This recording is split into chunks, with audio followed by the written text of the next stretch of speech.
നിങ്ങളുടെ favourite shows ഇനി ഒരിക്കലും മിസ്സാവില്ല. ഇപ്പോൾ C5 കാണും നിങ്ങളുടെ ഫേവറേറ്റ് ഷോ തികച്ചും സൗജന്യമായി.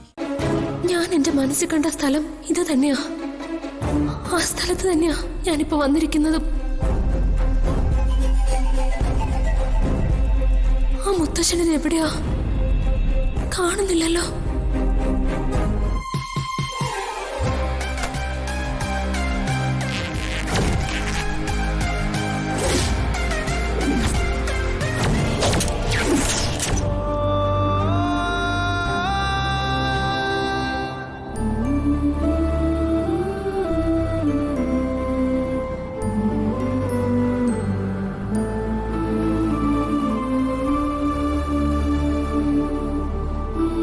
ഗോപിയേട്ട, എന്റെ ഈ സ്പർശം അറിയുന്നുണ്ടോ? എന്റെ ഈ സാന്നിധ്യം അറിയുന്നുണ്ടോ? എന്റെ ഈ ശബ്ദം കേൾക്കുന്നുണ്ടോ? ഇല്ലല്ലേ? ഞാനുണ്ടായിരുന്നെങ്കിൽ ഗോപിയേട്ടന് ഈ അവസ്ഥ ഉണ്ടാകില്ലായിരുന്നു.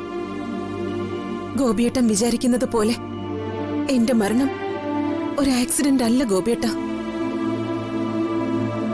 അതൊരു കൊലപാതകമാണ്. എന്നെ ഈ ഭൂമിയിൽ നിന്ന് എന്നേക്കുമായി തുടച്ചു നീക്കിയവരെയും ഗോപിയേട്ടനെ ഈ അവസ്ഥയിൽ കൊണ്ടെത്തിച്ചവരെയും വിശാലിനെ കൊത്തി വീഴ്ത്താൻ കാത്തിരിക്കുന്ന കഴുകന്മാരെയെല്ലാം പാർവതി കണ്ടെത്തും ഗോപിയേട്ട. അതിനുശേഷേ എന്റെ ആത്മാവ് ഈ ഭൂമി വിട്ടു പോകും.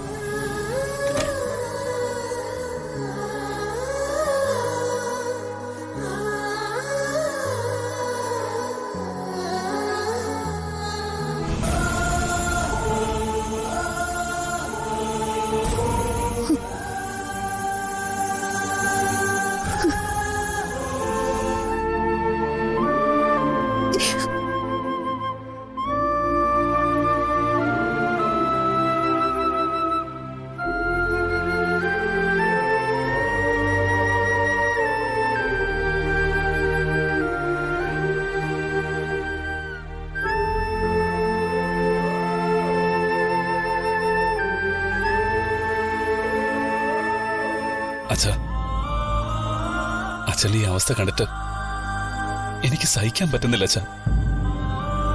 എനിക്ക് അച്ഛന്റെ ഈ കിടപ്പ് കാണാൻ വയ്യ.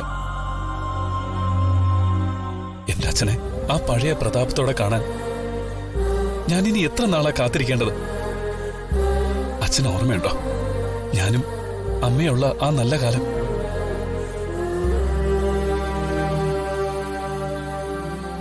നമ്മള് ഡാർജിലിംഗിൽ പോയത് അച്ഛൻ ഓർമ്മയുണ്ടോ?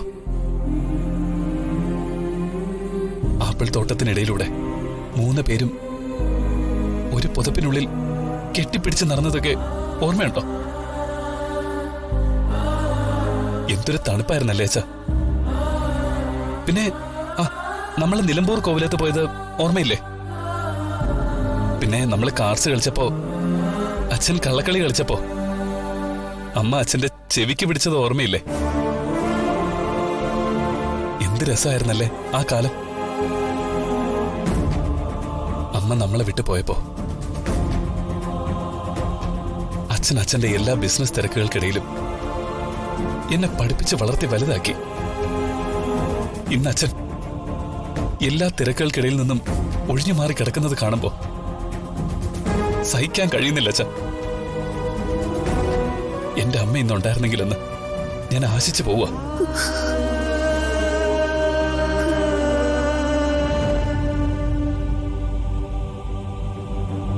അമ്മ ഇവിടെ തന്നെയുണ്ട്. അമ്മയെല്ലാം കാണുകയും കേൾക്കുന്നുണ്ട്. എന്റെ പൊന്നുമോനെ, അച്ഛനോടുള്ള നിന്റെ ഈ സ്നേഹം കാണുമ്പോ സന്തോഷം കൊണ്ട് അമ്മയുടെ മനസ്സ് നിറഞ്ഞു. നിന്റെ ഈ സ്നേഹം അനുഭവിക്കാൻ കഴിയില്ലല്ലോ എന്നോർക്കുമ്പോ കണ്ണു നിറയുന്നു.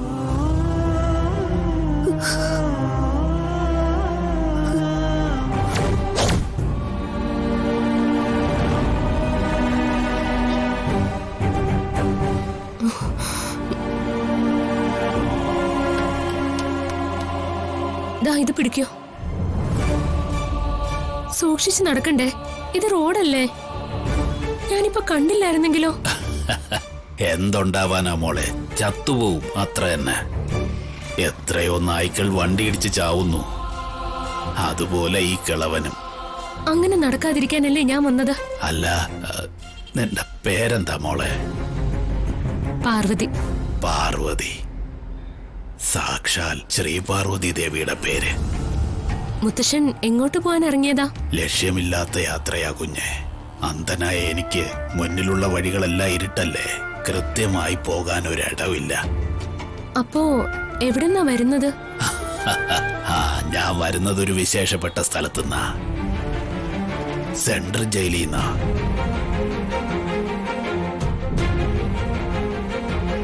എന്റെ ദേവി, ഒരു കുറ്റവാളിയാണല്ലോ ഞാൻ രക്ഷിച്ചത്. എനിക്ക് പേടിയാവുന്നു എന്റെ ഉദയനൂരമ്മ. പക്ഷേ കണ്ടിട്ടൊരു കുറ്റവാളിയാണെന്ന് വിശ്വസിക്കാൻ കഴിയുന്നില്ല. കാഴ്ചയില്ലാത്ത ഈ പാവം എന്തു കുറ്റം ചെയ്തിട്ടുണ്ടാവുക? എന്നെപ്പോലെ ആരോരും ഇല്ലാത്തവർക്ക് ഉദയന്നൂരമ്മ മാത്രമാണ് തുണ.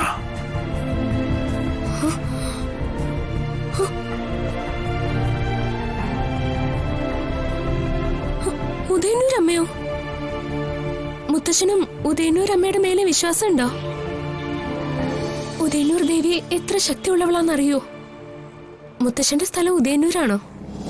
അല്ല, ഉദയന്നൂരമ്മയെ കുറിച്ച് ധാരാളം കേട്ടിട്ടുണ്ട്.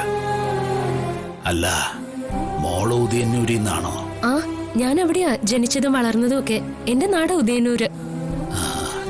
എന്റെ ഭർത്താവായ വിശാൽ സാറിന്റെ വീട് ഇവിടെ അടുത്താ. ഗോപിനാഥ് സാറിന്റെ മരുമോളാ ഞാൻ.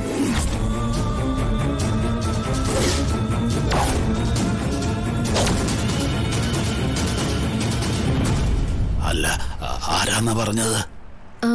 ഗായത്രി എന്ന് പേരുള്ള വലിയ വലിയ കമ്പനികളൊക്കെ ഇല്ലേ, അതിന്റെ ഉടമസ്ഥന്റെ ഭാര്യയാ ഞാൻ. അപ്പോ ഗായത്രി അമ്മയുടെ മരുമോളാണോ ഈ പാർവതി? അല്ല മോളെ പാർവതി, നിന്റെ ഭർത്താവിന്റെ അമ്മയുടെ പേരെന്താ? എന്റെ ഭർത്താവിന്റെ അമ്മയുടെ പേര് പ്രഭാവതി എന്നാ.